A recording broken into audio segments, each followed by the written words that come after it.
Hello, good morning students. How are you? Fine. बच्चों, मैं Rajkumar Chadda, senior lecture physics from high secondary school Kapota. एक बार फिर बच्चों आपका ये जो डायरेक्टर स्कूल एजुकेशन जम्मू की तरफ से ये जो बच्चों ऑनलाइन क्लासेस चलाई जा रही हैं उनमें स्वागत करता हूं। तो बच्चों, ये वीडियोस जो हैं ये सभी टीचर्स फिजिक्स, केमिस्ट्री, बायो के वर्दी डायरेक्टर की इंस्ट्रक्शंस के ऊपर बच्चों हम घर में ये वीडियो सारे लेक्चर्स बना रहे हैं। बेशक हमारे पास इतनी फैसिलिटी नहीं है, हम अपने मोबाइल से जैसी, लेकिन डायरेक्टर साहब ने कहा है, लेकिन हमने भी अपना पूरा योगदान दिया है इसमें। जो जिसके पास जैसी जैसी फैसिलिटी है तो हम बना रहे हैं वीडियो बच्चों, आप तक पहुंचा रहे हैं। हमें पता है कि बच्चे लॉकडाउन के कारण बच्चों आप इस वक्त घर के अंदर हो, ना आपके पास ट्यूशन का है, मुझे लगता नहीं आप बुक्स भी आधे बच्चों ने ली होंगी। तो बच्चों इसका फायदा उठाइए इन लेक्चर्स का।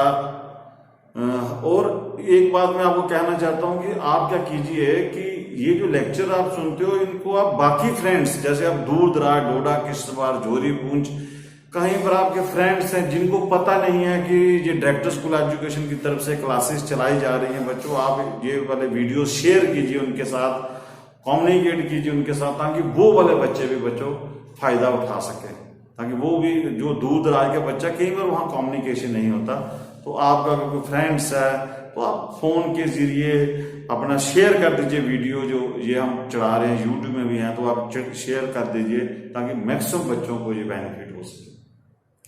अब बच्चों आज का जो लेसन है वो हम स्टार्ट करेंगे एक छोटी सी मॉरल स्टोरी से। मॉरल स्टोरी नहीं, आज हम कहेंगे, आज आपको मैं फिजिक्स का ही एक टॉपिक समझाऊंगा कि जैसे हम पढ़ते हैं न्यूटन थर्ड लॉ, तो आपको पता है बच्चों न्यूटन थर्ड लॉ जो है वो रियल लाइफ में एक बहुत ही इंपॉर्टेंट रोल प्ले करता है।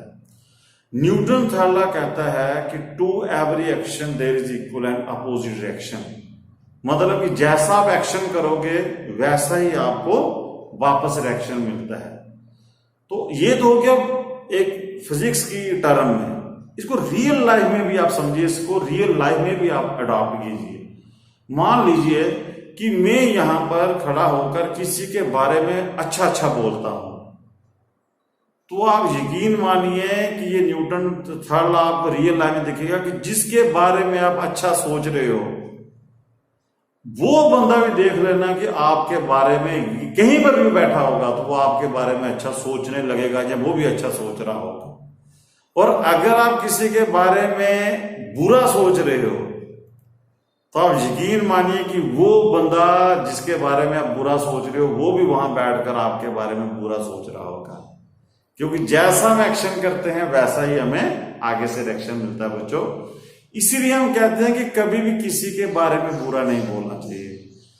और दूसरी बात एग्जाम्पल से जोड़िए कि हमेशा पॉजिटिव सोचिए। मान लो कि मैं एक स्टूडेंट हूं, मैं ये सोचता रहूं कि मेरे कभी भी 90% मार्क्स नहीं आ सकते, मैं क्या रोज बोल रहा हूं कि मेरे 90% मार्क्स नहीं आ सकते, मैं डॉक्टर नहीं बन सकता, मैं IIT नहीं क्लियर कर सकता, तो बच्चों आप कभी भी क्लियर नहीं कर पाओगे, क्योंकि जो आप ब्रह्मांड में, यूनिवर्स में फेंकोगे बच्चों वही चीज आपको वापस आएगी। जैसे कई लोग क्या करते हैं, रोज बोलते हैं कि मैं तो बीमार हूं, मैं तो बीमार हूं। बच्चों उसको एलोपैथिक, आयुर्वेदिक, किसी भी किस्म की आप दवाई खिला दो उस बंदे को, वो कभी ठीक नहीं हो सकता। क्यों? क्योंकि वो रोज ये बोलता है कि मैं कभी ठीक नहीं हो सकता, मैं बीमार हूं, तो वो भी बीमार ही रहता है। क्योंकि जैसा हम नेचर से मांगते हैं नेचर हमें वैसी ही देती है बच्चों।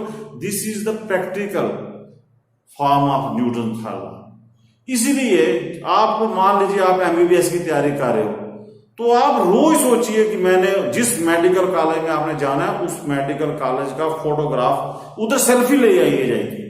मान लो आप जैसे मान लो जम्मू मेडिकल कॉलेज में जाना आपने, तो उसके गेट के बाहर खड़े होकर एक सेल्फी ले लीजिए अपने साथ, और उसको अपने कमरे में उस फोटोग्राफ को बड़ा करा के रख दीजिए। और तैयारी करते समय आपको वो जब जब आप उस फोटो को देखोगे आपको लगेगा, आपको फील होना स्टार्ट हो जाएगा कि मैंने अगले साल इसी कॉलेज में जाना है। बच्चों मैं गारंटी देता हूं आप उस कॉलेज के अंदर होंगे। तो इसीलिए ये कुछ टिप्स होते हैं कि हमें हमेशा पॉजिटिव सोचना चाहिए। क्योंकि क्यों हमें सोचना चाहिए पॉजिटिव? क्योंकि जैसा आप सोचोगे वैसा ही आपको मिलेगा। ये है नेचर का लॉ। अब जैसे कई बार हम पेरेंट्स होते हैं, हम अपने बच्चों को रोज बोलते हैं कि यार ये मेरा बच्चा कुछ नहीं बन सकता, ये तो नालायक है, वो देखिए वो मेरे पड़ोसी के बच्चे कितने अच्छे हैं, वो कुछ ना कुछ बनेंगे। तो बच्चों आप हमारे पेरेंट्स क्या बोल रहे हैं? हमारे पेरेंट्स ये बोल रहे हैं कि मेरे बच्चे नहीं बनेंगे, पड़ोसी के बच्चे बनेंगे। तो बच्चों फिर वही बच्चे बनते हैं, हमारे बच्चे कुछ भी नहीं बनते। इसलिए मैं सभी जो भी इस वीडियो को देख रहा है, मैं सभी से यही रिक्वेस्ट करता हूं कि कभी भी किसी के बारे में आप, चाहे अपने बच्चे हो चाहे दूसरे बच्चे हो, कई बार हम एज ए टीचर होते हैं, हम अपने स्कूल में बोलते हैं कि यार ये देखो, ये आप बच्चे नहीं, प्राइवेट स्कूल वाले बच्चे बड़े इंटेलिजेंट है, प्राइवेट स्कूल के बच्चे इंटेलिजेंट है, गवर्नमेंट के नहीं इंटेलिजेंट। अगर आप ऐसा बोलोगे तो फिर क्या होगा? वही बच्चे इंटेलिजेंट हो जाएंगे और हमारे बच्चे रह जाएंगे। इसलिए कभी भी ऐसी बात नहीं बोलनी। ये प्रैक्टिकल है बच्चों, जैसा आप सोचोगे वैसा ही आपके साथ होता है। This is known as Newton third law. ये बच्चों आपने मूवी भी देखी होगी, 3 इडियट्स मूवी। सारे 3 इडियट्स नहीं, वो तारे जमीन पर, वो आमिर खान की मूवी थी। उसमें बच्चों आपने देखा होगा, वो जो छोटा सा बच्चा होता है उसको सारे पेरेंट्स हो गए, फिर स्कूल वाले हो गए, सारे क्या बोलते हैं उसको? ये नालायक है, ये बच्चा कुछ नहीं कर सकता। और इसलिए वो और चिड़चिड़ा होता है क्योंकि वो कुछ नहीं कर सकता। लेकिन वहां पर आपको पता है कि आमिर खान ने एक स्टोरी सुनाई थी। उस मूवी में एक स्टोरी है कि एक कोई टापू होता है, उस टापू में आदिवासी लोग रहते हैं। तो बच्चों उस आदिवासी, वो जो टापू होता है उसमें अगर उन आदिवासी लोगों को अगर कल्टीवेशन के लिए जमीन खाली करनी होती है जंगल से, तो वो बच्चों कुल्हाड़ियों से कभी भी उस जंगल को नहीं काटते। वहां पर क्या सिस्टम होता है कि वो सारे गांव के लोग उस जंगल के आगे पीछे, उन पेड़ों के आगे पीछे खड़े एक सर्कल सा बनाते हैं, फिर उन पेड़ों को जी भर के कोसते हैं। उनको कोसते हैं कि ये पेड़ हमारे गांव में क्यों आ गया, ये यहां नहीं होना चाहिए, उसको जी भर के कोसते हैं। तो वो जो कहते हैं कि कुछ ही दिनों के बाद वो जंगल सूख जाता है। बच्चों ये रियल लाइफ में ये प्रैक्टिकल चीज है कि रियल में ऐसा होता है। अगर हम अपने बच्चों को रोज किसी को बोलो कि यार ये बच्चा तो बीमार ही दिखता है, ये बच्चा बीमार दिखता है, तो बच्चों को सचमुच बीमार हो जाता है। इसलिए कभी भी किसी आदमी के बारे में आप नेगेटिव नहीं सोचोगे आज से। तो इसी कहानी के साथ, इसी मॉरल स्टोरी के साथ हम ये नया लेसन आपका जो आगे जो हमारा टॉपिक चल रहा है, हमारा टॉपिक चल रहा था इलेक्ट्रिक पोटेंशियल क्या है, पोटेंशियल एनर्जी क्या है और पोटेंशियल डिफरेंस हमने जो पढ़ा था। आज हम इसके आगे स्टार्ट करते हैं। बच्चों थोड़ा सा मैं आपको रिवीजन करा देता हूं कि हमने क्या क्या पढ़ा है।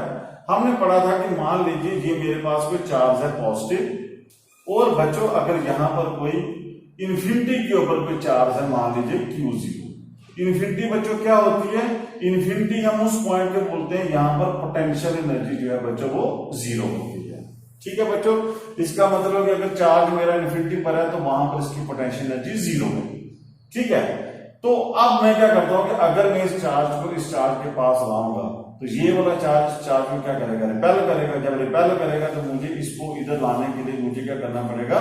वर्क डन करना पड़ेगा to overcome the repulsive force. तो बच्चों मान लीजिए जैसे जैसे मैं इसको इधर लाऊंगा तो वो जो मैं वर्क करूंगा यहां से यहां, मान लीजिए मैंने इसको इस पॉइंट तक लाया मैंने बच्चों, तो इस पॉइंट तक जब मैंने लाया तो जो मैंने वर्क किया वो बच्चों वर्क डन, जो वो कितना था वर्क डन, वो जो वर्क डन हम करते हैं इन्फिनिटी से लेकर उस पॉइंट तक, वर्क डन इन्फिनिटी से लेकर पॉइंट तक पर यूनिट जो इस चार्ज को खींचने का जो वर्क डन होता है वो किसके बराबर था? वो हमने इंटीग्रल इन्फिनिटी से लेकर पॉइंट बी तक, वो था external force dot product of जो भी आपने डिस्टेंस दिया डी का। तो बच्चों ये जो वर्क डन हम करते थे यहां से यहां तक, वो वर्क डन क्या हो जाता है? इस पॉइंट पर जो वर्क डन होगा वो स्टोर हो जाएगा in the form of potential energy. तो ये इस चार्ज की इस पॉइंट के ऊपर पोटेंशियल एनर्जी आ जाएगी, इसके अलावा जो हम वर्क डन करेंगे। तो बच्चों ये दूसरा हमने पॉइंट पढ़ा था कि अगर ये चार्ज आपका यूनिट चार्ज हो, मतलब 1 कूलम चार्ज हो, तो आप अगर करोगे 1 कूलम चार्ज का मतलब हो गया कि वर्क डन पर यूनिट चार्ज अगर करोगे, मान लीजिए मैं इन्फिनिटी से उठाता हूं P तक चार्ज पर यूनिट चार्ज, मतलब 1 कूलम का चार्ज, तो बच्चों उस वर्क डन को हमने क्या बोला था, वो बन जाएगा potential energy per unit charge. और potential energy per unit charge जो होती है उसको बोलते हैं electric potential at point P। तो आपको करने की डिफरेंस आपको पिछले लेक्चर में डिटेल में हमने समझाया था कि पोटेंशियल एनर्जी क्या होती है, work done to bring the charge from infinity to any point. और पोटेंशियल क्या होता है, पोटेंशियल होता है कि potential energy per unit charge या work done to bring the unit positive charge from infinity to that point P। फिर बच्चों मैंने आपको ये पढ़ाया था कि अगर मान लीजिए ये जो इन्फिनिटी का टॉपिक था, अगर मान लीजिए ये 2 पॉइंट है मेरे पास P से Q, ये वाले P से Q, अगर मुझे चार्ज 2 इन्फिनिटी से नहीं बल्कि 2 पॉइंटों से लाना है, P से Q अगर मैं वर्क डन करता हूं, जैसे work done P to Q करता हूं, तो वो जो बच्चों वर्क डन था वो किसके बराबर था, वो था आपका लाइन इंटीग्रल, कहां से बना था हमारा, वो बना था P से Q E dot dr work done पर यूनिट चार्ज। और ये जो बच्चों वर्क डन बिटवीन 2 पॉइंट्स, जहां से लेकर यहां तक अगर आप वर्क डन करते हो to bring the unit charge from 1 point to another point, इसको बच्चों हमने बोला था क्या, पोटेंशियल डिफरेंस बिटवीन 2 पॉइंट्स। ये आ गया हाई पोटेंशियल, क्योंकि जो चार्ज के पास होगा वो हाई पोटेंशियल होगा और थोड़ा सा दूर वाला लो पोटेंशियल। तो पोटेंशियल डिफरेंस का हमने आपको फार्मूला बताया था कि पोटेंशियल डिफरेंस क्या होता है, work done to bring the charge unit charge from 1 point to another point. और पोटेंशियल क्या होता है, work done to bring the unit charge from infinity to this point. तो यहां तक हमने बच्चों आप पढ़ा था। इसके आगे आज हम चलेंगे, तो कुछ टॉपिक्स करेंगे डिस्कस आज। तो आज हमारा टॉपिक रहेगा बच्चों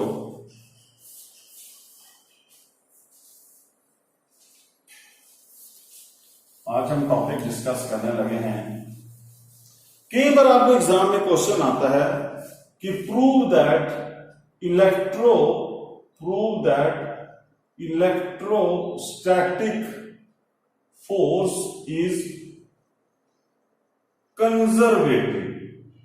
ये बच्चों कई बार आपको अलग से क्वेश्चन आता है कि prove that electrostatic force is conservative. तो बच्चों कंजर्वेटिव फोर्स के बड़े तरीके हैं कि does not depend upon the path, या इसका देखिए मान लीजिए ये कोई मैं क्या करता हूं क्लोज पाथ बनाता हूं, जैसे ये A से लेकर B तक ये रास्ता लेता हूं L1, फिर B से लेकर A तक आता हूं L2। तो consider a close path in the electric field. मान लीजिए यहां पर कोई इलेक्ट्रिक फील्ड है, उस इलेक्ट्रिक फील्ड में मैंने जो क्लोज पाथ बना दिया A से B और B से A। तो बच्चों कंजर्वेटिव फोर्स की एक और डेफिनेशन होती है, हम कैसे प्रूव कर सकते हैं कि कोई फोर्स कंजर्वेटिव है या नहीं। अगर work done over the close path 0 हो तो उस फोर्स को भी बच्चों कंजर्वेटिव फोर्स बोलते हैं। तो आओ पहले हम बच्चों वर्क डन निकालते हैं। Work done to move the charge from A to B, work done to move the charge from A to B। तो बच्चों वर्क डन मान लीजिए Q0 चार्ज को मैं लेता हूं, यहां से Q0 चार्ज को मैं वर्क डन करवाता हूं, इसमें चलाता हूं A से B। तो बच्चों क्या आएगा, वर्क डन का फार्मूला किसके बराबर होता है, वर्क डन किसके बराबर होता है, वर्क डन होता है पोटेंशियल डिफरेंस। अभी आपको डेफिनेशन बताई, वर्क डन पर यूनिट चार्ज क्या होता है, पोटेंशियल डिफरेंस बिटवीन 2 पॉइंट्स। तो आप A से B जा रहे हो ना, तो पोटेंशियल आपने लिखना है फाइनल माइनस कंडीशन। ये हो गया आपका फर्स्ट इक्वेशन।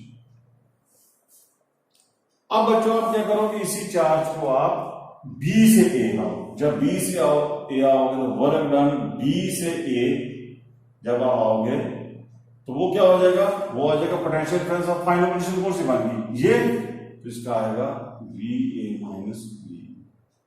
ये सेकंड इक्वेशन होगी। इनको बच्चों ऐड करो, एडिंग फर्स्ट एंड सेकंड, दोनों को ऐड करिए, देखिए आपको क्या मिलता है। हमें मिलेगा work done A to B plus work done B to A. वापस इनको ऐड कीजिए, बनेगा V B minus V A plus V A minus V. Right side पे ऐड करो बच्चों। देखिए ये वी बी माइनस का प्लस का कट जाएगा, ये प्लस का माइनस का कट जाएगा, तो वर्क डन आ जाएगा 0। इसका मतलब है कि वर्क डन ए से बी प्लस बी से ए अगर मैं करता हूं तो वर्क डन कितना आ गया 0। That is work done over closed path is 0। तो मैंने आपको क्या बताया कि अगर वर्क डन क्लोज पाथ के ऊपर 0 हो तो उस इलेक्ट्रोस्टैटिक या उस फील्ड को बच्चों हम कंजर्वेटिव बोलते हैं। Hence electrostatic force is conservative. ये आपको बच्चों कई बार अलग से 5 नंबर का 3 नंबर का क्वेश्चन पूछता है तो आप लिख सकते हैं। अब बच्चों एक और चीज देखिए, अब इस चीज को हम ऐसे भी लिख सकते हैं ना, हम इस चीज को ऐसे भी लिख सकते हैं कि अभी आपने देखा कि वर्क डन अगर क्लोज पाथ 0 है तो आपने देखा था, अच्छा यहां से मैं रब कर देता हूं, आपने देखा कि वर्क डन अगर क्लोज पाथ 0, लेकिन वर्क डन जो होता है बच्चों, वर्क डन ए से बी हो तो वो ऐसे लिखते हैं ना, line integral of electric field. ये लाइन इंटीग्रल हो गया। अगर ए से बी लिखोगे तो आपका वर्क डन आ जाएगा ई डॉट डीएल ए से, फिर बी से ए लिखना पड़ेगा। तो अब ये अगर मुझे पूरा क्लोज लिखना है, वर्क डन अगर क्लोज पाथ, तो बच्चों आप इस इंटीग्रेशन को ए से बी नहीं डालो, आप इसमें सर्कल डालो। इस सर्कल का मतलब है कि जो भी आपने क्लोज लूप ली है उसके ऊपर वर्क डन। तो वर्क डन जब 0 हुआ तो वर्क डन तो बच्चों integration of E dot DL के बराबर होता, अभी हमने पढ़ा। तो इसका मतलब कि line integral of electric field over the close path जो है वो 0 होगा। जी आपने याद रखना बच्चों कि आपने याद रख लिया कि इलेक्ट्रोस्टैटिक फोर्स इज कंजर्वेटिव में 2 चीजें प्रूव करनी है कि work done over close path 0, मतलब कि लाइन इंटीग्रल अगर आप निकालते हो कोई भी क्लोज पाथ जो होगा इलेक्ट्रिक फील्ड के अंदर होगा उसका line integral over the close path भी 0 आएगा। इस तरह बच्चों आप ये बता सकते हैं। तो अब बच्चों देखिए हम क्या करते हैं कि इस चीज को एक न्यूमेरिकल के जरिए भी हम पता लगा सकते हैं, कि न्यूमेरिकली भी सॉल्व कर सकते हैं बच्चों। कि मान लीजिए क्या आपको बोलता है कि show that electrostatic force does not depends upon the path. मतलब जो इलेक्ट्रोस्टैटिक फोर्स है वो पाथ के ऊपर डिपेंड नहीं करती। तो बच्चों तब भी तो कंजर्वेटिव के बड़े तरीके हैं। आप ये प्रूव कर दो कि does not depends upon the path, आप वो प्रूव कर दो कि work done over close path 0, कोई भी चीज प्रूव कर दो। तो अब बच्चों हम एक एक करते न्यूमेरिकल कर लेते हैं कि मान लीजिए ये आपके पास तो यहां पर इलेक्ट्रिक फील्ड है, ये ई इलेक्ट्रिक फील्ड आपकी, ये आप इलेक्ट्रिक फील्ड बनाइए यहां पर, ये यूनिफॉर्म इलेक्ट्रिक फील्ड हम बनाते हैं। यूनिफॉर्म का मतलब क्या होता है कि आपकी जो लाइन हो उनमें इक्वल स्पेस बनाना बच्चों। यहां पर बन रही आप स्केल से अच्छे ढंग से इसको बनाइए। मान लीजिए ये इलेक्ट्रिक फील्ड है आपकी, इस तरफ जा रही है, ठीक है बच्चों। अब मैं क्या करता हूं कि यहां पर कोई ये पॉइंट लेता हूं ए, तो यहां पर बी पॉइंट लेता हूं मैं बच्चों, ये मुझे ए से बी जाना है तो मैं क्या करता हूं, ऐसे करता हूं ए से बी, ए से बी गया मैं, ये रास्ता। अब बच्चों यहां पर आप क्या कीजिए कि एक रास्ता हम लेते हैं ए से बी जाने का ये, और एक रास्ता ये लेते हैं ए से बी, ये सी। मतलब कि एक आदमी पहले ए से सी जाता है फिर सी से बी आता है। ये मान लीजिए बच्चों आपको को दिया है इसने, और ये डिस्टेंस हम ले लेते हैं एल। ये एल आ गया आपका डिस्टेंस यहां पर, उसी एंगल आप देखिए 45 डिग्री।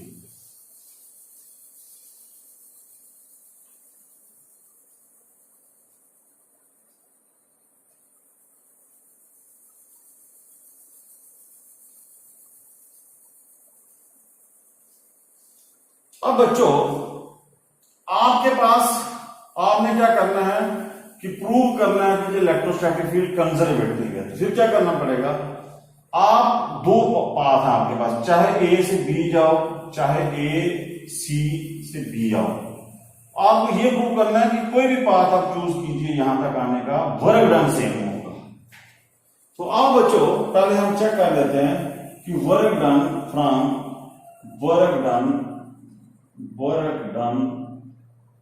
फ्रॉम ए से बी पहले डायरेक्ट लेते हैं, ये ए से बी पहले चार्ज को लेके आते हैं तो उसका वर्क डन निकालते हैं। तो बच्चों जो वर्क डन होगा ए से बी वो किसके बराबर होगा, अभी हमने क्या पढ़ा, वर्क डन किसके बराबर होता है, negative of line integral A से B E vector dot D L. ये हमारा वर्क डन का फार्मूला है। अगर आप चार्ज को किसी ए पॉइंट से दूसरे पॉइंट पर लाते हो, this is a work done. अब बच्चों यहां पर आपने देखिए ए से बी आए, अब डॉट ब्रैकेट खोलो, ए डॉट मीन्स क्या होता है, ए बी कॉस थीटा। अब बच्चों यहां से देखिए ए से बी ई डी एल। अब मुझे बताओ कॉस थीटा, बच्चों कॉस थीटा किसके बीच में एंगल है, जहां पर आप जा रहे हो, जैसे हम जा रहे हैं ए से बी और इलेक्ट्रिक फील्ड कहां जा रही है, उसकी अपोजिट डायरेक्शन में, मतलब मैं इधर जा रहा हूं इलेक्ट्रिक फील्ड इधर जा रही है, तो इनमें कितना एंगल बन जाएगा, इनमें एंगल बनेगा 180 डिग्री। इधर बच्चों आप एंगल लिखोगे cos 180 डिग्री, और cos 180 कितना होता है बच्चों, cos 180 होता है -1, तो ये -1 आएगा, -1 और माइनस प्लस हो जाएगा, अंदर बचेगा ए से बी, तो आपका बचेगा ई डी एल। अब बच्चों इसको लिखो, ई जो है इलेक्ट्रिक फील्ड मैंने यूनिफॉर्म रखी हुई है, कांस्टेंट है, तो ई बाहर आ जाएगा, ए से बी अंदर बचेगा डीएल। तो इंटीग्रेशन ऑफ डीएल, ये देखिए बच्चों इंटीग्रेशन ऑफ डीएल, डीएल की इंटीग्रेशन क्या होती है, ए से लेकर बी तक इंटीग्रेशन, मतलब कि ए से बी की लेंथ, तो वो कितनी लेंथ है एल, तो एल। तो मतलब आपने पहले आपने वर्क डन किया इस रास्ते से ए से बी, आपने शॉर्टेस्ट डिस्टेंस लिया, तो आपने जो वर्क डन निकाला वो किसके आगे निकला, ई है। अब बच्चों मैं इसको रब कर देता हूं, मैं डायरेक्ट लिख देता हूं कि ए से बी जो मैंने वर्क डन किया वो कितना था, ई एल के बराबर। इसको रखते हैं। अब बच्चों हमें ये प्रूव करना है कि हम किसी भी रास्ते से बी पर पहुंचे, मतलब कि हम चाहे सीधे रास्ते से आए चाहे हम ऐसे घूम के आए, आपका वर्क डन सेम रहना चाहिए। चलो बच्चों हम निकालते हैं वर्क डन। अब आते हैं ए टू सी टू बी, ये जाते हैं ए से सी फिर सी से बी। ये बच्चों देखिए वर्क डन दो पार्ट में टूट जाएगा वर्क डन ए से सी प्लस वर्क डन सी से बी। दो बात है ना यहां पर, पहले ए से सी आएगा फिर सी से बी आएगा। अब बच्चों सबसे पहले हम ए से सी वाला वर्क डन निकालते हैं, वर्क डन ए से सी, फार्मूला वही है इंटीग्रेशन ए से सी। अब चलिए ई डॉट डीएल। अब बच्चों वही ए से सी, खोलो इसका इंटीग्रेशन बनेगा ई डीएल कॉस थीटा। अब बच्चों देखो यहां हम जा रहे हैं ए से सी इधर, इलेक्ट्रिक फील्ड जा रही है इधर, इनमें कितना एंगल बन गया 90 डिग्री। तो यहां पर cos की जगह क्या आ जाएगा 90 डिग्री, और cos 90 कितना होता है 0, तो यहां पर आंसर आएगा 0। तो इसका मतलब हुआ कि इस पाथ के ऊपर, ये जो पाथ है AC के ऊपर बच्चों आपका वर्क डन 0 होगा। ये बच्चों इसको आपने ना इसको याद रखना है इस चीज को। यहां देखिए आपने कॉन्सेप्ट क्या सीखा, यहां पर एक कॉन्सेप्ट क्या सीखा कि ये जो पाथ था ये पाथ इलेक्ट्रिक फील्ड के परपेंडिकुलर था। अब आप याद रखना, जब भी कोई चीज इलेक्ट्रिक फील्ड के परपेंडिकुलर होगी, कोई भी सरफेस, मान लीजिए ये मेरे पास कोई सरफेस है, ये सरफेस जैसे यहां पर AC था, अगर कोई भी सरफेस इलेक्ट्रिक फील्ड के परपेंडिकुलर हो अगर, तो उसका मतलब है कि वहां पर बच्चों वर्क डन जो होगा वो कितना होगा, वर्क डन हमेशा 0 होगा। अब बच्चों वर्क डन अगर जीरो हुआ, मान लीजिए वर्क डन जीरो अगर हुआ उस पाथ के ऊपर, उससे और क्या समझ आता है, वर्क डन किसके बराबर होता है, वर्क डन होता है पोटेंशियल डिफरेंस बिटवीन, यहां पर सी लिख देते हैं, potential difference between C and A. अगर यहां पर वर्क डन जीरो हुआ इसका मतलब यहां पर पोटेंशियल डिफरेंस भी जीरो होगा। पोटेंशियल डिफरेंस जीरो का मतलब क्या हो गया बच्चों की वो सी और ए का पोटेंशियल सेम होगा। तो ये जो सरफेसेस होते हैं बच्चों, जिन सरफेसेस के ऊपर आपका वर्क डन जीरो होगा, इससे क्या समझ आया हमें, जिन सरफेसेस के ऊपर वर्क डन जीरो होगा वहां पर पोटेंशियल डिफरेंस की वैल्यू क्या होगी, हमेशा सेम रहेगी। और वो कौन से सरफेस होंगे, जो सरफेसेस इलेक्ट्रिक फील्ड के हमेशा परपेंडिकुलर होंगे। और उन सरफेसेस को बच्चों हम बोलते हैं इक्विपोटेंशियल सरफेसेस, वो हम डिटेल में पढ़ेंगे, इक्विपोटेंशियल सरफेसेस ये। तो अब आपको याद रखना है, देखो एक छोटे से न्यूमेरिकल से हमने लॉजिक क्लियर कर दिया कि कोई भी सरफेस इलेक्ट्रिक फील्ड के अगर परपेंडिकुलर हो वहां पर वर्क डन जीरो आएगा। वर्क डन जीरो का मतलब कि वहां पर पोटेंशियल डिफरेंस की वैल्यू जीरो आएगी, मतलब कि वहां पर हर पॉइंट के ऊपर पोटेंशियल की वैल्यू सेम रहेगी। और ऐसे सरफेसेस, जिन सरफेसेस के ऊपर पोटेंशियल की वैल्यू सेम रहती है बच्चों, उनको इक्विपोटेंशियल सरफेस बोलते हैं। तो इसका मतलब कि हमने प्रूव कर दिया ए और सी के ऊपर वर्क डन जीरो होगा। अब बच्चों हम वर्क डन निकालते हैं सी से बी तक, और जरा सी से बी तक आते हैं। अब बच्चों यहां पर सी से बी आइए, अब सी से बी वही बनेगा, फार्मूला वही है ई डॉट डी एल, यही इसको खोलिए जरा, सी से बी आएगा एंगल ई डी एल और cos थीटा।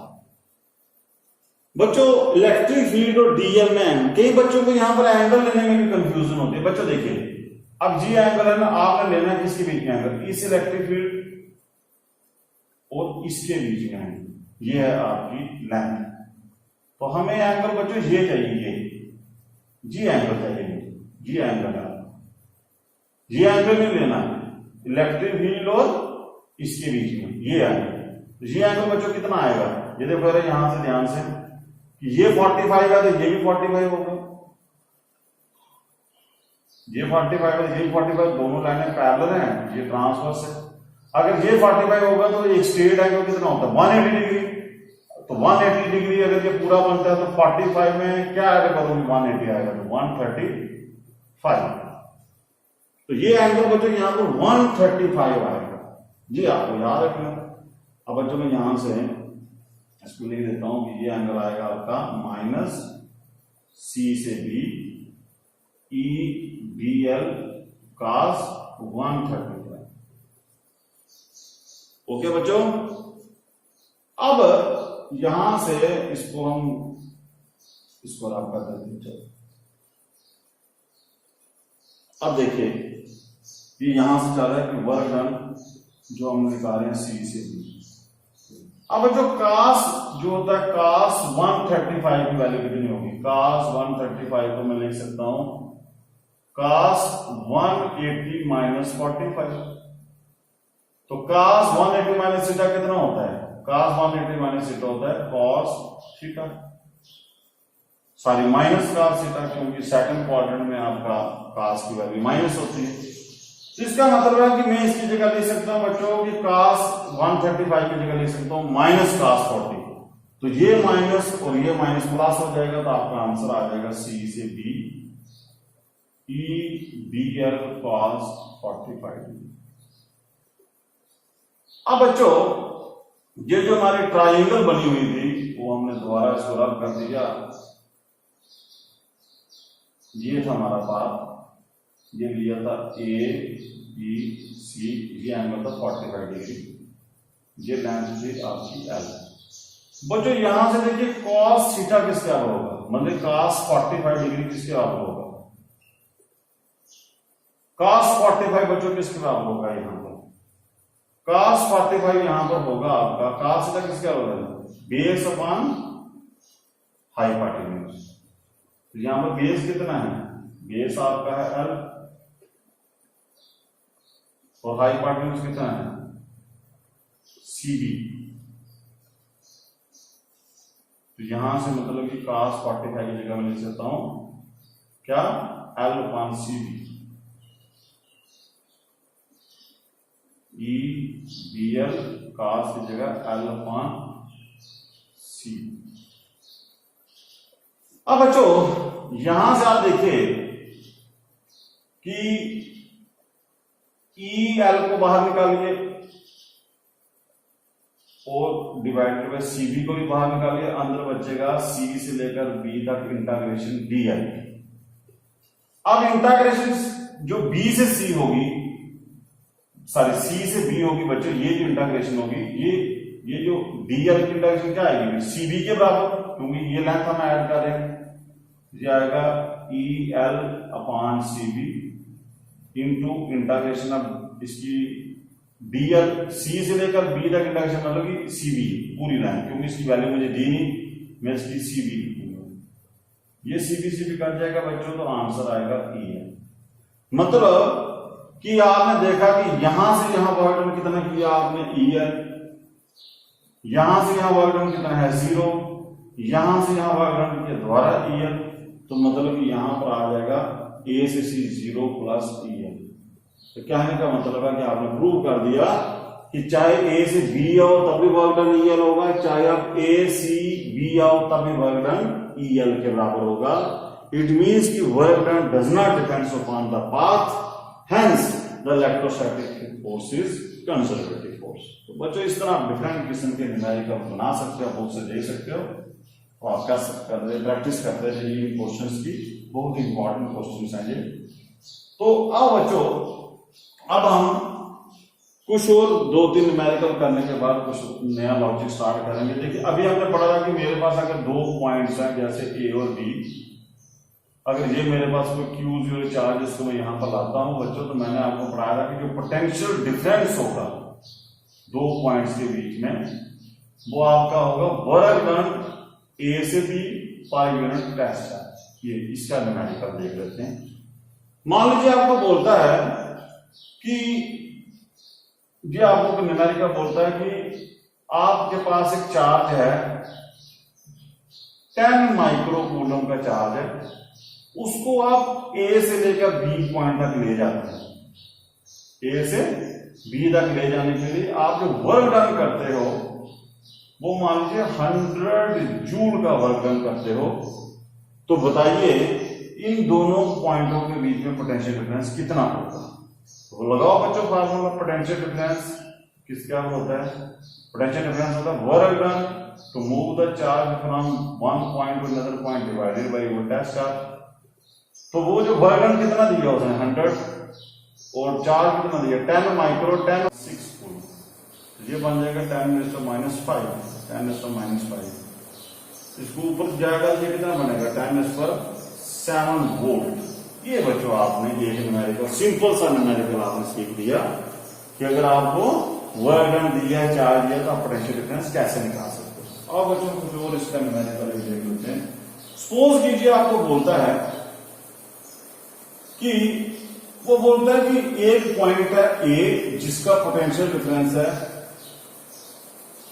-10, मतलब इधर पोटेंशियल डिफरेंस -10 वोल्ट है, और जो बी पॉइंट है बच्चों उसका पोटेंशियल डिफरेंस मुझे नहीं बताया उसने। वो बोलता है यहां पर पोटेंशियल डिफरेंस निकालिए, ये पोटेंशियल डिफरेंस दिया उसने। तो वो बोलता है कि एक चार्ज आपका 1 मिली कूलम का चार्ज है, उसको आपने यहां से यहां जब लिया तो जो वर्क डन किया वो आपने किया 10 जूल का। तो बताइए इस पॉइंट पर कितनी पोटेंशियल की वैल्यू होगी। क्वेश्चन में दोबारा रिपीट कर देता हूं। इधर एक पॉइंट का पोटेंशियल दिया है -10 वोल्ट, दूसरे का नहीं दिया है, और बोल रहा है कि यहां से यहां जब मैं चार्ज को ले जाता हूं तो वर्क डन करता हूं 10 जूल का। बताइए सेकंड पॉइंट पर कितनी पोटेंशियल की वैल्यू होगी। तो बच्चों सेम आपको करना है, कुछ भी नहीं करना है, आपको सेकंड पॉइंट पोटेंशियल की वैल्यू निकालनी है तो उसको आप वी भी रखिए, माइनस पहले पॉइंट की दी है तो आप उसकी जगह -10 पुट कर दीजिए। वही हिसाब 10 जूल वर्क किया। 1 मिली कूलम कितना होता है 10⁻³ कूलम, इसको ऐसे कर लीजिए, ये बन जाएगा v + 10 = ये ऊपर जाएगा 10⁻⁴ बन जाएगा बच्चों। तो v आ जाएगा आपका 10⁻⁴ - 10, ये बन जाएगा आपका 10,000 10,000 में से 10 माइनस करोगे तो कितना आएगा? 9,990 वोल्ट। ये 1,000 हो गया जी, 9,990 वोल्ट। तो इस तरह के बच्चों आपको क्वेश्चन पहले छोटे छोटे आगे क्वेश्चन स्टार्ट करने हैं, फिर आपने आगे बड़े क्वेश्चन की तरफ जाना है। अब बच्चों जैसे मान लो कि एक और क्वेश्चन हम करते हैं, एक छोटा सा क्वेश्चन कि सपोज करो आपको बोलता है कि ये दो चार्ज हैं, ये बोलता है आपको 5 कूलम का चार्ज है, ये बच्चों बोलता है आपको 2 कूलम का चार्ज है, और इनके बीच में डिस्टेंस देता है मान लीजिए 10 सेंटीमीटर। तो आपको बोलता है कि कैलकुलेट द, ये पॉइंट ले लीजिए ए और बी। तो आपको बताना है कि अगर मैं इन चार्जेस को 4 सेंटीमीटर पास लाऊं, मतलब कि इस चार्ज को पास लाऊं, इस चार्ज के कितना 4 सेंटीमीटर, मतलब कि इसको उठा के यहां पर लाता हूं इस पॉइंट पर, तो कितना पास लाता हूं 4 सेंटीमीटर। तो नेचुरली ये वाला चार्ज उसको रिपेल करेगा। तो वो बोलता है कि जब मैं इसको यहां से यहां पर लाऊंगा तो मैं कितना वर्क डन करूंगा। Calculate the work done to move the charge 2 coulomb from point A to A distance 4 centimetre. तो अगर ए और बी के बीच में पहले डिस्टेंस 10 सेंटीमीटर था, ओरिजिनल डिस्टेंस 10 सेंटीमीटर। अब बच्चों आपको यहां पर सबसे पहले आप देखिए कि जब आप यहां पर जो वोल्टेज निकालनी पड़ेगी आपको पहले, जी आपके लिए इस क्वेश्चन को भी रहने देते हैं क्योंकि ये क्वेश्चन अभी एक डेरिवेशन के बिना नहीं होगा। चलो मैं अभी इस क्वेश्चन पर रहने देते क्योंकि एक फार्मूला लगेगा, वो अभी हमने प्रूफ नहीं किया, तो उसको करने से पहले हम एक और क्वेश्चन कर लेते हैं, आपका नई डेरिवेशन कर लेते हैं कि ये बहुत बार एग्जाम में भी पूछता है कि derive the expression for electric potential, derive the expression for electric potential due to point charge, due to point charge. या बच्चों हम इसको ऐसे भी कर सकते हैं, इलेक्ट्रिक पोटेंशियल या पोटेंशियल एनर्जी, दोनों एक ही क्वेश्चन बना देते हैं। Derive the expression for potential energy या potential at a point due to point charge. चलो बच्चों मान लीजिए ये मेरे पास एक पॉइंट चार्ज है Q। ओके बच्चों, अब आपको किसी पॉइंट के ऊपर मान लीजिए ये इसकी इलेक्ट्रिक फील्ड इन्फिनिटी तक होगी, ये इसकी इलेक्ट्रिक फील्ड कहां पर होगी? इन्फिनिटी तक फैलेगी, चारों तरफ इसकी फैलेगी।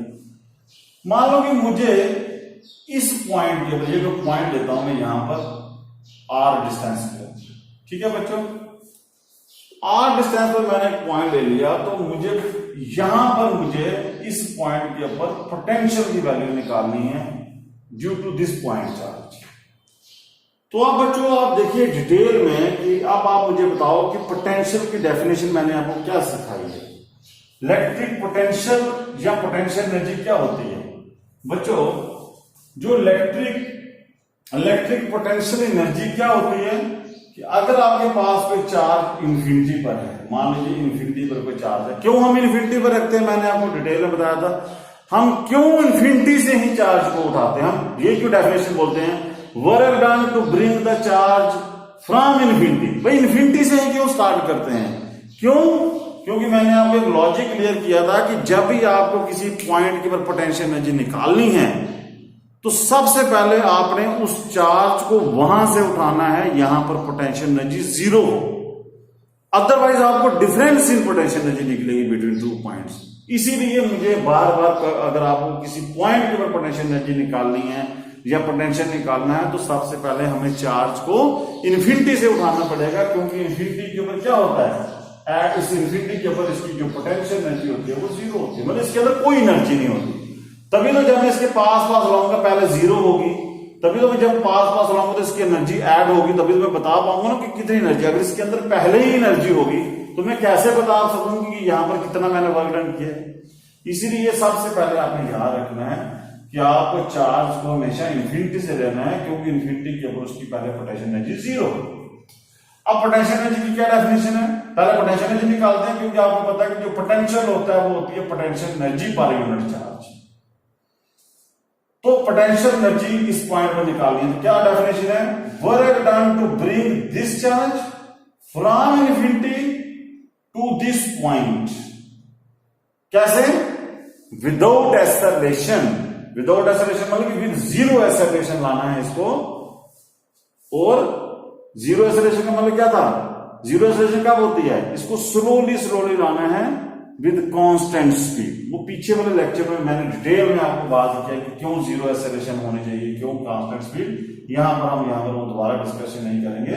तो आपको मान लीजिए इस चार्ज को यहां पर लाना है विद जीरो एक्सेलरेशन, तो वो वर्क डन आपको कैलकुलेट करना है। अब आप बच्चों देखो कि मैं वर्क डन इन्फिनिटी से जब यहां पर कैलकुलेट करूंगा तो मैं कैसे करता हूं, मैं इंटीग्रेशन का सहारा लेता हूं। अब इन्फिनिटी तो मुझे कभी आएगी नहीं, तो मैं क्या करता हूं कि मान लो इस चार्ज को यहां पर रख लेता हूं Q0, एक पॉइंट ले लेता हूं यहां पर A। इस A पॉइंट के ऊपर इस चार्ज को मैं रख लेता हूं, और मान लीजिए इस A पॉइंट का जो डिस्टेंस है वो मान लीजिए x है। अब बच्चों ये वाला चार्ज कूलम सा लगाइए इन दोनों के बीच में, ये चार्ज इस चार्ज को क्या करेगा, रिपेल करेगा।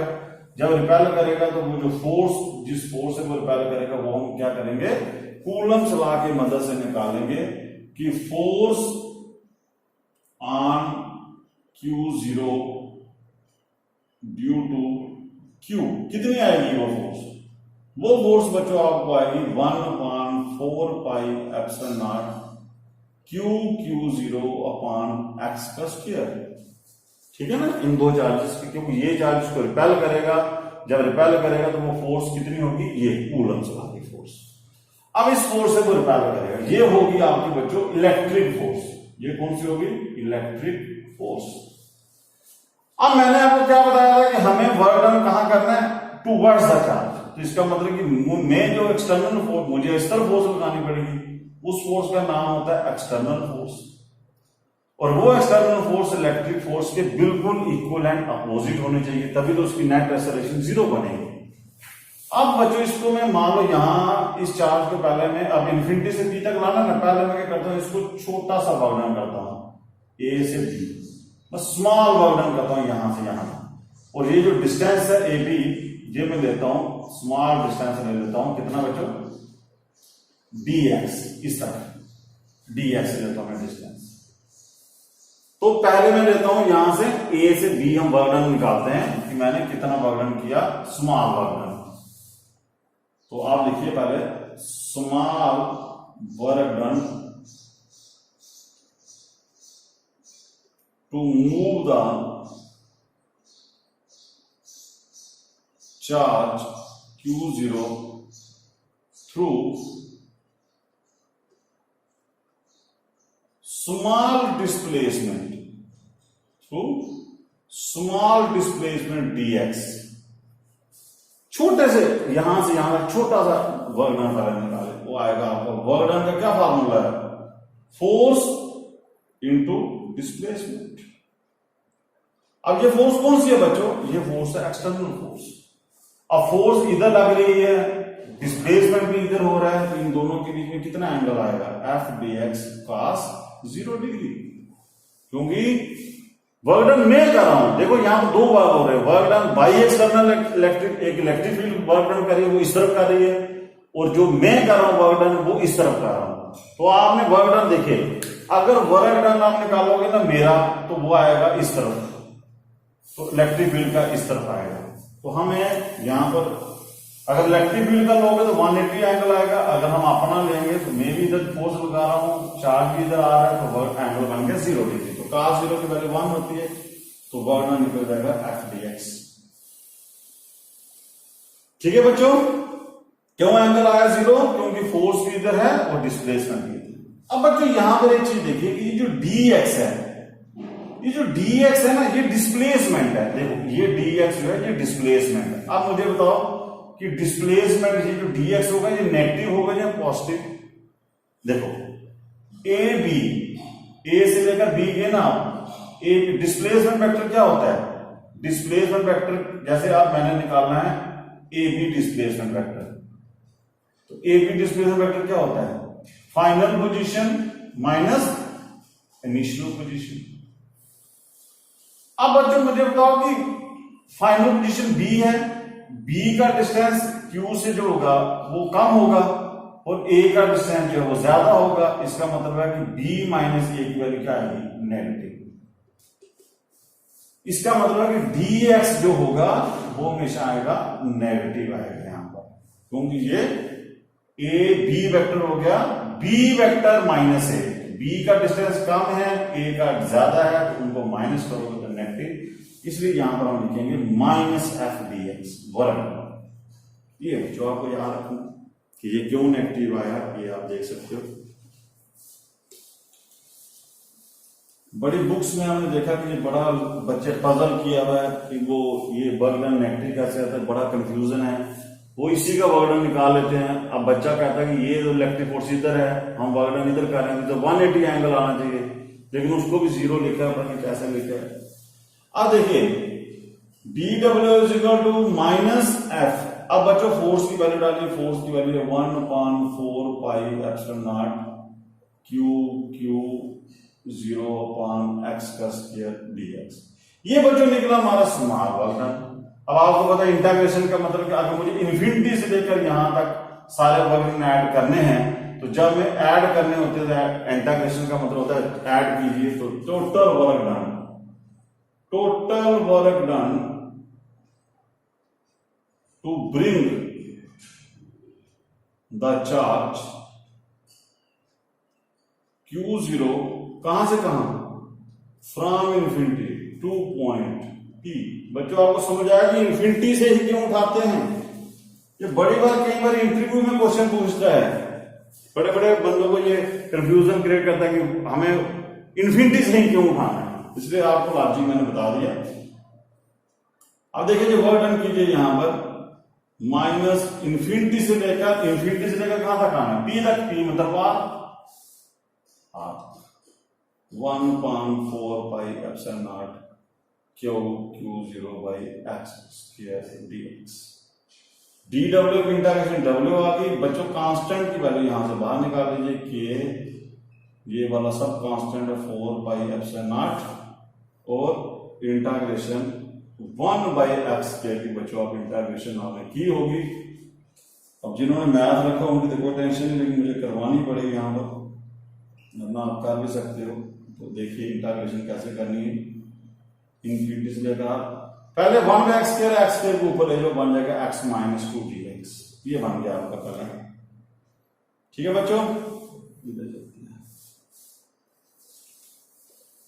फिर लॉकडाउन के कारण हमारे पास ब्लैक बोर्ड यही मिला है, इसी से गुजारा चलाइए आप भी, क्योंकि लॉकडाउन है तो फैसिलिटी जो भी है हमने यूज कर दी जितना हमसे बन पाया है। तो अब x माइनस 2 की इंटीग्रेशन बच्चों क्या आएगी, फार्मूला याद है, इंटीग्रेशन ऑफ x की पावर n dx का क्या फार्मूला होता है, x की n+1/n+1।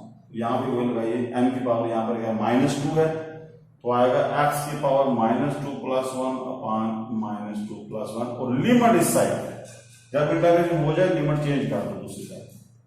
अब -2 प्लस में माइनस आ जाएगा, तो ये माइनस और माइनस प्लस हो जाएंगे, तो Q0/4 पाई एप्सिलॉन नॉट इधर बच जाएगा, x की पावर -1 इसको लिख दो नीचे 1/x,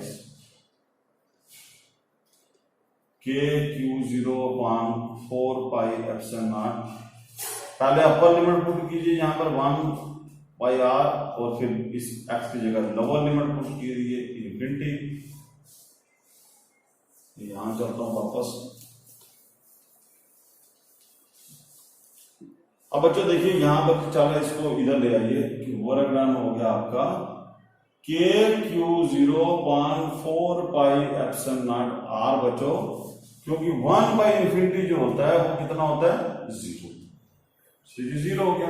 ये वर्क डन आया बच्चों आपका कि अगर आपने Q0 चार्ज को इन्फिनिटी से उठाकर किसी पॉइंट पर अगर आपने लाया है, तो आपका जो वर्क डन आएगा वो ये होगा। इसकी डायग्राम हम दोबारा से बना देते हैं डिटेल में, ताकि इसके हम थोड़ी सी डिस्कशन कर लें कि अब हमने क्या पढ़ा कि ये मेरे पास अगर कोई सोर्स चार्ज है ये वो इंफिनिटी है, यहाँ पर कोई चार्ज अगर Q 0 पड़ा है, अगर मैं इसको इसके पास लाता हूं तो मुझे वर्क डन करना पड़ेगा। अब किसी भी पॉइंट के ऊपर वर्क डन निकाल सकते हो, जैसे अपन इंटीग्रेशन से किया। मान लीजिए मैंने पॉइंट P लिया, मुझे इस चार्ज को अगर यहां पर लाना था तो मुझे कितना वर्क डन करना पड़ा, इनके बीच में डिस्टेंस मैंने R लिया था, तो वो वर्क डन आ गया ये। और ये जो वर्क डन होगा बच्चों, ये वर्क डन क्या करेगा, this work done will increase the potential energy, क्योंकि यहां पर इसकी पोटेंशियल एनर्जी कितनी थी 0, और यहां पर इसकी कुछ ना कुछ पोटेंशियल एनर्जी आ जाएगी। इसका मतलब उसको मैं U लिख लेता हूं। तो बच्चों दिस वर्क डन जो मैंने किया है, कहां से कहां, इंफिनिटी से लेकर P तक, दिस वर्क डन क्या करेगा, मैंने आपको पहले लेसन में पढ़ाया था डिटेल में, जो वर्क डन करता हूं, this work done will increase the potential energy. तो इंक्रीज इन पोटेंशियल एनर्जी क्या होती है बच्चों, क्या होती है increase in potential energy, final potential energy minus initial potential energy. अब यहां पर फाइनल पोटेंशियल एनर्जी जो भी निकलेगी वो U लिखता हूं, और इनिशियल मैंने 0 लिखा था। आई बात समझ बच्चों की, मैंने 0 इंफिनिटी से क्यों उठाता हूं चार्ज को, क्योंकि अगर मैंने यहां कहीं से उठाया होता, इंफिनिटी से नहीं उठाया होता, तो फिर यहां पर U आएगी, इनिशियल वैल्यू 0 नहीं होती। जब 0 नहीं होती तो फिर आप एक पॉइंट की पोटेंशियल एनर्जी नहीं निकाल सकते, फिर आपको डिफरेंस इन पोटेंशियल एनर्जी निकलेगा। अब देखिए ये निकली पोटेंशियल एनर्जी P पॉइंट के ऊपर, ये आ गया बच्चों आपका वर्क डन को हम करेंगे potential energy at point is equal to 1 देकर Q 0.4 pi epsilon naught R, ये बने बच्चों पोटेंशियल एनर्जी।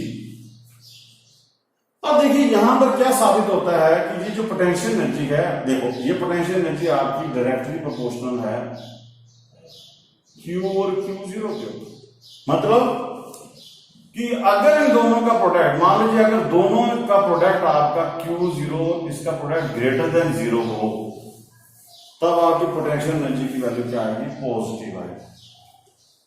अब इसका मतलब क्या होगा कि प्रोडक्ट 0 से बड़ा कब होता है, 2 चार्जेस का प्रोडक्ट 0 से बड़ा कब होगा, यहां तो ये दोनों चार्ज क्या हो, लाइक, जहां तो दोनों पॉजिटिव हो, यहां तो दोनों नेगेटिव हो, तभी आपको पोटेंशियल एनर्जी पॉजिटिव आएगी। मेरे बाद ये देखो दोनों पॉजिटिव होंगे तभी जोर लगेगा ना, आपको जोर लगेगा समझ लेना कि वर्क डन आपकी, अगर आपको जोर लगे ना समझ लेना कि पोटेंशियल एनर्जी पॉजिटिव है। अगर आराम से हो जाए पोटेंशियल एनर्जी नेगेटिव, जैसे चीज को अर्थ से ऊपर उठाना हो, जोर लग रहा है, पोटेंशियल एनर्जी पॉजिटिव, नीचे लाना हो आराम से हो गया, पोटेंशियल एनर्जी नेगेटिव। अब मान लो यहां पर ये पॉजिटिव चार्ज होता है, ये नेगेटिव चार्ज होता है, तो मुझे क्या करना है, खुद ही खींच के आ जाता है, यहां पर जब आता है तो इसकी पोटेंशियल एनर्जी क्या होती है, नेगेटिव। इसका मतलब है कि पोटेंशियल एनर्जी पॉजिटिव कब होती है, जब प्रोडक्ट ग्रेटर देन 0 हो, और ये पोटेंशियल एनर्जी आपकी नेगेटिव कब होगी, अगर आपका प्रोडक्ट दोनों चार्जेस का लेस देन 0 का मतलब एक पॉजिटिव और एक नेगेटिव। अनलाइक चार्जेस के बीच में potential energy negative, like charges के बीच में पोटेंशियल एनर्जी पॉजिटिव। और आगे चलते हैं। तो अब बच्चों इलेक्ट्रिक पोटेंशियल क्या था, इलेक्ट्रिक पोटेंशियल क्या था, तो बच्चों मैंने बताया था, मैंने P पॉइंट पर पोटेंशियल निकाला था। क्या होता है पोटेंशियल, इलेक्ट्रिक पोटेंशियल क्या होता है, पोटेंशियल एनर्जी जो होगी P पॉइंट के पर यूनिट टेस्ट चार्ज। और पोटेंशियल एनर्जी की क्या डेफिनेशन है ये, अगर इसको मैं Q0 से डिवाइड करूंगा तो Q0 कट जाएगा, तो बाकी क्या बचेगा, Q/4 पाई एप्सिलॉन नॉट R। देखो यहां पर बच्चों एक इंपॉर्टेंट कंसेप्ट है कि मुझे क्यों पोटेंशियल निकालना है, मुझे इलेक्ट्रिक पोटेंशियल क्यों निकाला, मैं पोटेंशियल एनर्जी तक ही क्यों नहीं सहमत रहा। देखिए अब अगर मुझे पोटेंशियल एनर्जी दी, अगर मैं पोटेंशियल एनर्जी समझता हूं, पोटेंशियल एनर्जी में क्या है, एक प्रॉब्लम है कि मुझे हर चार्ज की पोटेंशियल एनर्जी हर बार निकालनी पड़ती है। जैसे मान लो मैं बोलता हूं यहां से 10 कूलम चार्ज यहां पर लाओ, कितनी पोटेंशियल एनर्जी होगी, आपको दोबारा से वर्क डन करना पड़ेगा। अगर 20 कूलम चार्ज लाओ, दोबारा पोटेंशियल एनर्जी निकालो, क्यों, क्योंकि पोटेंशियल एनर्जी जो है वो दोनों चार्जों पर डिपेंड कर रही है, इसके ऊपर भी और इसके ऊपर भी। अब ये बहुत बड़ा कॉम्प्लेक्स बन जाता है फिजिक्स में। उन्होंने कहा कि यार इस मसले का हल करो कि आप सिर्फ एक, अगर मैं एक कूलम यूनिट चार्ज की अगर कोई एनर्जी मुझे पता चल जाती है, अगर मुझे सिर्फ एक कूलम चार्ज को लाने की एनर्जी पता चल जाती है कितनी है, तो फिर मैं किसी भी चार्ज की निकाल सकता हूं। तो वही होता है यूनिट चार्ज की। देखो पोटेंशियल कुछ नहीं है, पोटेंशियल इलेक्ट्रिक पोटेंशियल क्या है कि पोटेंशियल एनर्जी एक यूनिट चार्ज की, एक यूनिट चार्ज की पोटेंशियल एनर्जी को ही हम इलेक्ट्रिक पोटेंशियल बोलते हैं। तो अब मुझे अगर इलेक्ट्रिक पोटेंशियल पता है यहां पर कितना है, तो मैं 15 कूलम चार्ज लाऊं, 20 कूलम चार्ज लाऊं, मैंने क्या करना है, ये आराम से निकल सकता है उसका किसी का भी पोटेंशियल। देखो मैं आपको एक न्यूमेरिकल करते हैं कि मान लीजिए कि आपके पास ये कोई चार्ज है, क्यू चार्ज आपको देता है 10 कूलम का, ये पी पॉइंट है, इसका डिस्टेंस मैं लेता हूं 10 सेंटीमीटर। ठीक है बच्चों, अब यहां पर मैं निकालता हूं, मुझे बोला जाता है कि इस पॉइंट पर इलेक्ट्रिक पोटेंशियल निकालो, तो इलेक्ट्रिक पोटेंशियल कितना आएगा 1/4 pi epsilon naught Q upon R. अब 1/4 पाई एप्सिलॉन की वैल्यू कितनी है 9 × 10⁹ क्यू कितना है 10 कूलम, आर कितना 10 सेंटीमीटर है, 10 सेंटीमीटर को मीटर में चेंज कीजिए, कितना आएगा 10⁻², 9 × 10⁹, 10 कट जाएगा, -2 पर जाएगा, +2 हो जाएगा, तो 9 × 10⁻11 वोल्ट आपका यहां पर इलेक्ट्रिक पोटेंशियल आ रहा है। इसका क्या मतलब हुआ, इसका मतलब हुआ कि यहां पर जो मैंने पोटेंशियल की वैल्यू निकाली, ये इसका मतलब क्या है, इसका मतलब समझिए बच्चों, फिर आपको थोड़ा सा, इसका मतलब कि अगर मेरे पास इंफिनिटी के ऊपर कोई यूनिट चार्ज है, यूनिट चार्ज मतलब 1 चार्ज है मेरे पास, यूनिट चार्ज है, अगर मैं यूनिट चार्ज को इंफिनिटी से इस पॉइंट पर लाऊंगा, उसकी पोटेंशियल एनर्जी ये है, ये इसका मतलब है।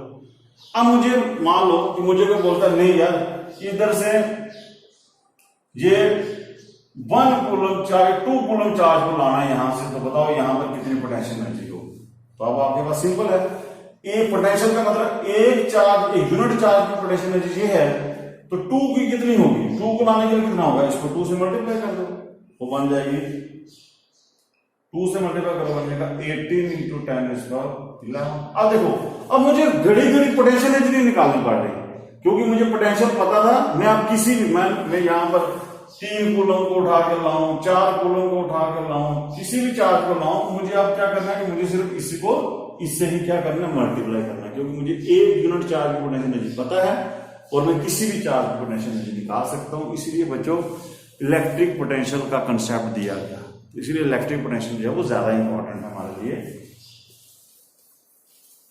तो बच्चों आपको न्यूमेरिकल आ गया होगा, इलेक्ट्रिक पोटेंशियल जो है बच्चों ये स्केलर क्वांटिटी है, ये अब याद रखिए, ये स्केलर क्वांटिटी होती है, ठीक है, it is a scalar quantity. अब बच्चों ये इसका एक फायदा है, देखिए मैं आपको थोड़ा सा ब्रीफ में दे दूं कि एक्चुअली हम कर क्या रहे हैं, जब हम इलेक्ट्रोस्टैटिक हमने स्टार्ट की थी, हम कर क्या रहे हैं, we are studying the electric field. मान लीजिए ये इलेक्ट्रिक फील्ड है, इसी इलेक्ट्रिक फील्ड की हम स्टडी कर रहे हैं बच्चों। तो इलेक्ट्रिक फील्ड की स्टडी करने के लिए हमने जो पहला पोर्शन पढ़ाया था आपको, वो हमने पढ़ाया था कि इलेक्ट्रिक फील्ड किसके बराबर होती है, इलेक्ट्रिक फील्ड इंटेंसिटी वो किसके बराबर होती है, फोर्स पर यूनिट चार्ज। तो मैंने इलेक्ट्रिक फील्ड इंटेंसिटी क्या थी, इलेक्ट्रिक फील्ड इंटेंसिटी थी वेक्टर क्वांटिटी, मतलब कि मैंने इलेक्ट्रिक फील्ड को स्टडी किया विद इलेक्ट्रिक फील्ड इंटेंसिटी। आपने देखा था कि मैंने वैल्यू निकाली थी पॉइंट चार्ज की वजह से इलेक्ट्रिक फील्ड इंटेंसिटी की वैल्यू यहां पर, मतलब आज आके मतलब वो इलेक्ट्रिक फील्ड इंटेंसिटी क्या होती है, इलेक्ट्रिक फील्ड की स्ट्रेंथ। तो मुझे इलेक्ट्रिक फील्ड स्टडी करने के लिए मैंने पहले वेक्टर क्वांटिटी का चूज किया, फिर मैंने डाइपोल लिया, डाइपोल के हर पॉइंट के ऊपर इलेक्ट्रिक फील्ड स्टडी करने के लिए मुझे इलेक्ट्रिक फील्ड इंटेंसिटी की डिस्कशन की मैंने। तो पहले मैंने इलेक्ट्रिक फील्ड को देखा समझा with the help of vector quantity known as electric field intensity. लेकिन बच्चों प्रॉब्लम क्या आ रही थी, पहले मुझे क्यों पोटेंशियल पढ़ने की जरूरत पड़ी, क्योंकि इलेक्ट्रिक फील्ड इंटेंसिटी जो वो वेक्टर क्वांटिटी थी, और जब आप किसी की कैलकुलेशन करते हो वेक्टर क्वांटिटी से, तो वेक्टर क्वांटिटी से कैलकुलेशन करने में थोड़ा सा टफ होता है काम, क्योंकि आपने देखा कि वेक्टर को ऐड करने के तरीके में आपको कभी पैरेललोग्राम लॉ लगाना पड़ता है, ट्राइंगल लॉ लगाना पड़ता है, तो वो बड़ा सा कॉम्प्लिकेटेड काम है। है तो वो इजी है, लेकिन एक कम्प्लेक्स सा बन जाता है कि आपको हर पॉइंट के ऊपर वेक्टर के तरीके से ऐड करना है।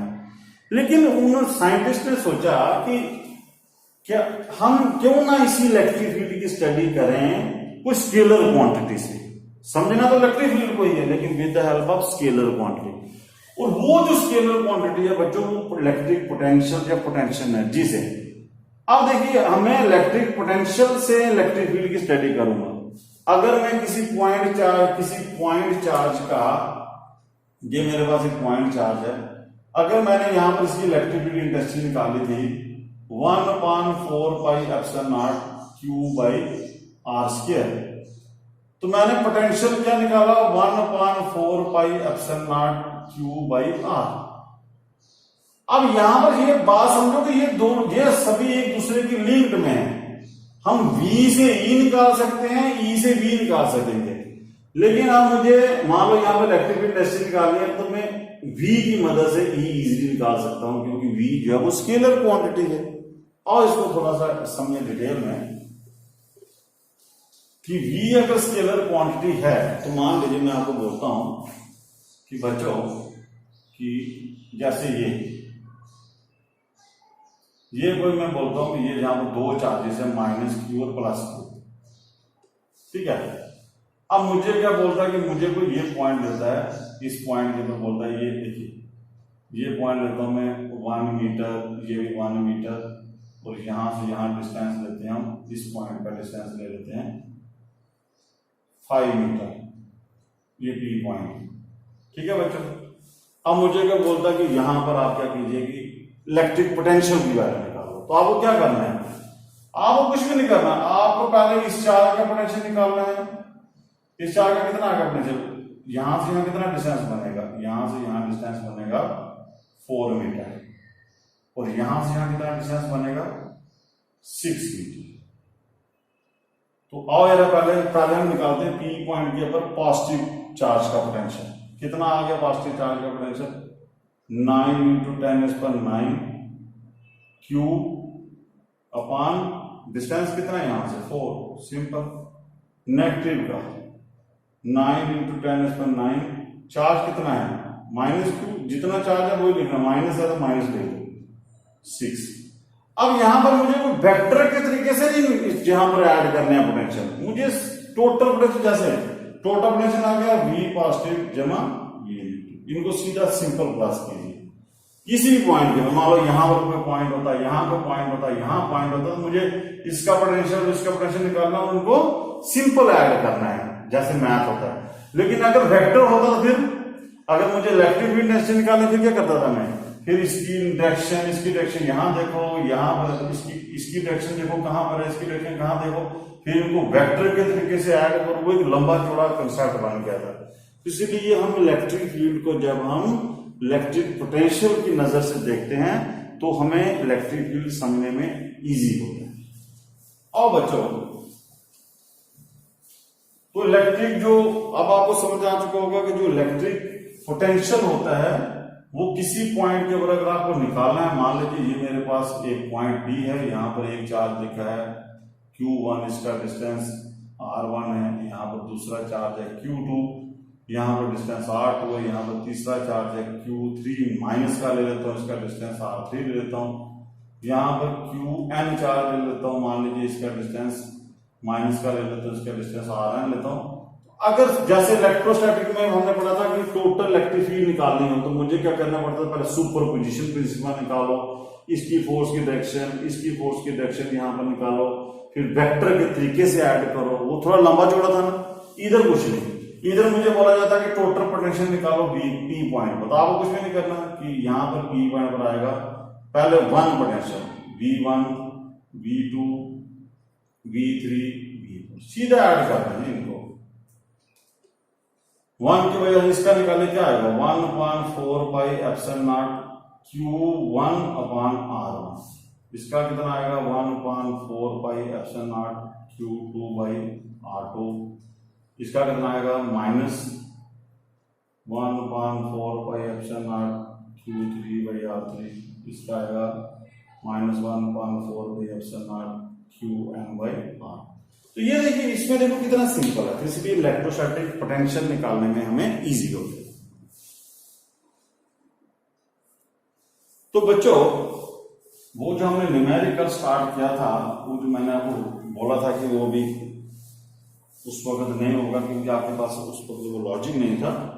तो आप बच्चों उस न्यूमेरिकल को कर लेते हैं कि मैंने न्यूमेरिकल शायद आपको बताया था कि चलो कोई और टर्म लिख लेते हैं कि ये ए पॉइंट है, ये बी पॉइंट है, इधर चार्ज पड़ा हुआ है, मान लीजिए 10 कूलम का, इधर चार्ज पड़ा हुआ है 2 कूलम का। सपोज कीजिए इन दोनों के बीच में डिस्टेंस मान लीजिए 10 सेंटीमीटर है, ठीक है बच्चों। अब मुझे बोलता है कि calculate the work done to bring 2 coulomb charge to 4 metre. इसको मैं यहां पर 4 मीटर लाता हूं पास, तो कितना वर्क डन करूंगा? तो ये डिस्टेंस वो बोल रहा है कि ये 4 सेंटीमीटर। इसको नेचुरली वर्क डन पहले करूंगा कि नहीं करूंगा, ये देखो ये दोनों पॉजिटिव में रिपेल करेंगे तो नेचुरली इसको यहां पर लाने के लिए वर्क डन करना पड़ेगा। चलो बच्चों वो जो स्टार्टिंग में हमने न्यूमेरिकल किया था उसको कर लेते हैं दोबारा से। कि मैंने आपको बताया था कि मान लीजिए यहाँ पर 2 चार्जेस हैं, 16 इंटू 10 माइनस 10 कूलम और 12 इंटू 10 माइनस 10 कूलम के 2 चार्जेस हैं, ए और बी पॉइंट। ठीक है बच्चों। अब इनके बीच में मैंने क्या बताया था, वो डिस्टेंस कितना है 10 सेंटीमीटर है। तो वो बोल रहा है कि find the work done to bring the 2 charges closer by 4 centimetre. मतलब इनको 4 सेंटीमीटर आप क्लोज कीजिए, इनको मैं 4 सेंटीमीटर पास लाऊं तो कितना वर्क डन करूंगा, क्योंकि ये दोनों रिपेल तो करेंगे। अब ये बड़ा है ये छोटा है, इसको हम सोर्स चार्ज मानते हैं। तो जब मैं 4 सेंटीमीटर कम करूंगा तो मान लो कि ये पॉइंट आ जाएगा सी यहां पर। तो ये यहां से अब जब मैं इस चार्ज को यहां तक लाऊंगा तो इनके बीच में कितना डिस्टेंस रह जाएगा फिर 6 सेंटीमीटर। मुझे इस चार्ज को जब मैं यहां पर लाऊंगा तो कितना, अब मूव तो ये, इसको मान लीजिए आप Q0 चार्ज और इसको मान लो आप सोर्स चार्ज, तो मुझे बड़ा है। अब ये इसको पास लाऊंगा मैं तो ये तो फिक्स रहेगा, इसको पास लाऊंगा मैं यहां से। कहने का मतलब कि मुझे यहां से यहां तक लाने के लिए, इस चार्ज को लाने के लिए कितना वर्क डन करना पड़ेगा। तो बच्चों आपको पता है कि वर्क डन जो होता है एक पॉइंट से दूसरे पॉइंट तक लाने के लिए आपको फॉर्मूला मैंने बताया था कि वर्क डन पोटेंशियल डिफरेंस जो होगा, जैसे C का पोटेंशियल डिफरेंस माइनस B किसका होगा, वर्क डन B से C पर यूनिट टेस्ट। ये वही फॉर्मूला होगा, पूछने का तरीका उसका अलग था। अब सबसे पहले मैं C पर पोटेंशियल निकालता हूं, फिर B पर निकालता हूं, उनकी वैल्यू पुट करता हूं। लेकिन ये पोटेंशियल यहां पर किसकी वजह से निकलेगा, इस चार्ज की वजह से, क्योंकि ये सोर्स चार्ज है। तो अब बच्चों पोटेंशियल निकालते हैं बी पॉइंट का। बी पॉइंट का फॉर्मूला आएगा 9 इंटू 10⁹। फॉर्मूला यही लगाना, पहले मैं आपको लिख देता हूं। पहले इसी चार्ज का पोटेंशियल निकालना, क्यू अपान यहां से यहां डिस्टेंस। चलो पहले फॉर्मूला नोट कीजिए, 9 इंटू 10⁹ चार्ज ये आ गया 16 इंटू 10⁻⁻10 अपान आर। यहां से लेकर यहां तक, पहले इसकी वजह का इसकी वजह से यहां पर पोटेंशियल निकालो। 10 सेंटीमीटर बच्चों, 10 सेंटीमीटर हो गया 10 इंटू 10⁻²। ये कितना आंसर आएगा, ये बचेगा, इसको 10 की पावर में पहले सॉल्व कर लेते हैं। ये आएगा 9, ये आ गया 10 -1 हुआ तो ये ऊपर जाएगा तो बन जाएगा 2 प्लस का 1 और ये कट जाएगा 10, मतलब ये सारे काटे जाएंगे। ये देखिए 9 है ना, तो ये 1 है, ये बचेगा 10 की पावर -1, तो -1 ऊपर जाएगा प्लस हो जाएगा, ये सब कैंसर। बाकी कितना बचेगा,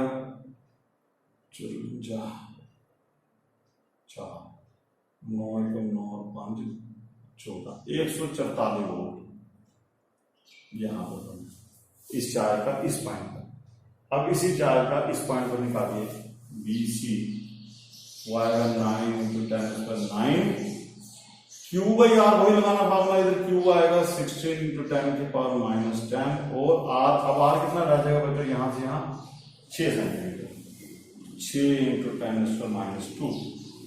इसको सॉल्व कीजिए, वही हो गया, ये आएगा वही 144 ही। और देखिए यहाँ पर क्या कटेगा कि 9 है तो -10 में से 9 ये -1 बचा, तो ये ऊपर जाएगा तो 10 बच जाएगा, ये आएगा इधर, ये बन जाएगा बीसी। अब देखिए ये बड़ा है, पास में पोटेंशियल ज्यादा होगा। अब देखिए potential difference, therefore potential difference कितना बन जाएगा 144 0 -144। इसको आप माइनस करके देखिए बच्चों,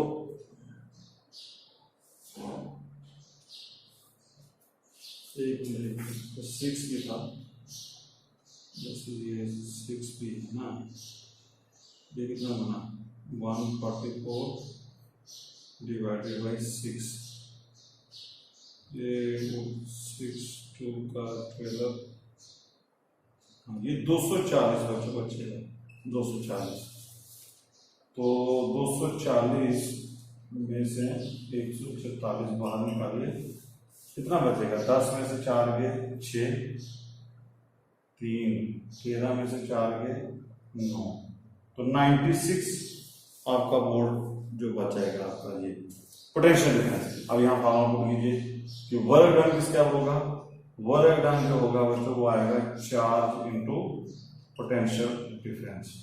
तो चार्ज आपका कितना है 12 × 10⁻⁻10 इंटू पोटेंशियल डिफरेंस 96। इसको आप सॉल्व करके जो भी आंसर आता वो चाहिए। तो बच्चों इसी तरह छोटे छोटे न्यूमेरिकल सबसे पहले आपको करवाने थे। डेरिवेशन जब आप करते हो उसका हर लॉजिक क्लियर होना चाहिए, क्योंकि डेरिवेशन से भी बड़े कई ऑब्जेक्टिव टाइप्स बनते हैं कंपटीशन में। और छोटे छोटे न्यूमेरिकल करते रहिए, हमसे जुड़े रहिए। टिल देन बच्चों, जय हिंद, जय भारत।